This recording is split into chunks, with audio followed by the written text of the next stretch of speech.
The Marshall Legal Program was created by Mr. Woodard and Miss Candy because they noticed that there was a retention gap between African American male students and all the other demographics on campus.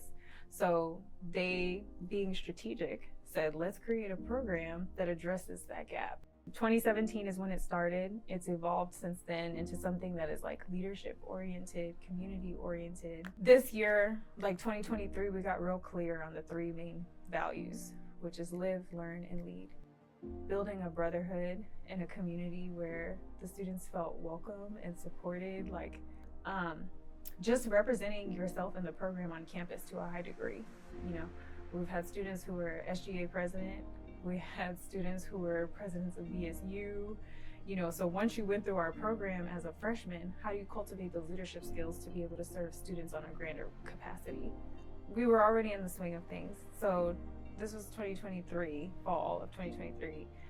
We were already in the middle of a cohort. And so I had already created a lot of bonds and relationships, and we had class and everything. So that was easy to just keep going for the rest of the semester.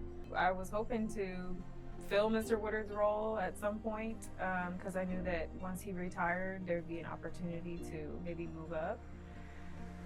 But then that didn't happen.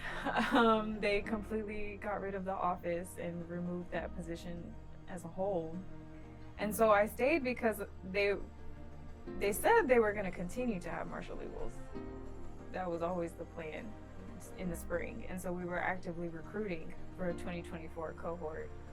And then it wasn't until June, after we already had 16 guys who were accepted and admitted to be a part of the fall, that leadership at UNT said, never mind, we're just going to pause the program. So it was a very slow progress of how they chipped away at the program.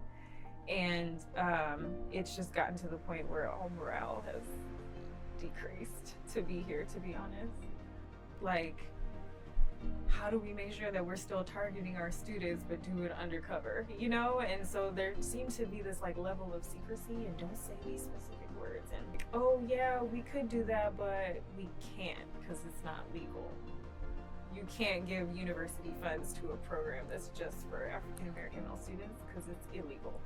But getting rid of an entire division to say like, you can't do the things that you were doing, which obviously when you're in that kind of work, it's because you find that it's important. Like that's something that's like social justice, what you believe in, it's at your core, like it aligns with your core values.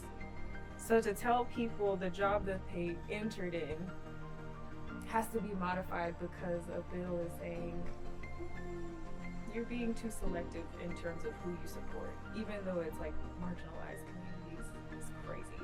I think in our highest month in the office, we had like 300 students signing in. So you have 300 people saying, I want to be supported. Optionally, I'm opting in to support. You know what I mean? Like I could do anything else with my time. I could go home, I could talk to my friends, I could go to the union.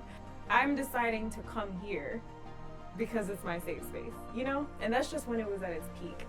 It ruined those opportunities for students who traditionally don't feel seen, heard, supported, and valued, to have a safe space where they could come and feel safe, welcomed, and academically encouraged, where maybe they are not encouraged in other places.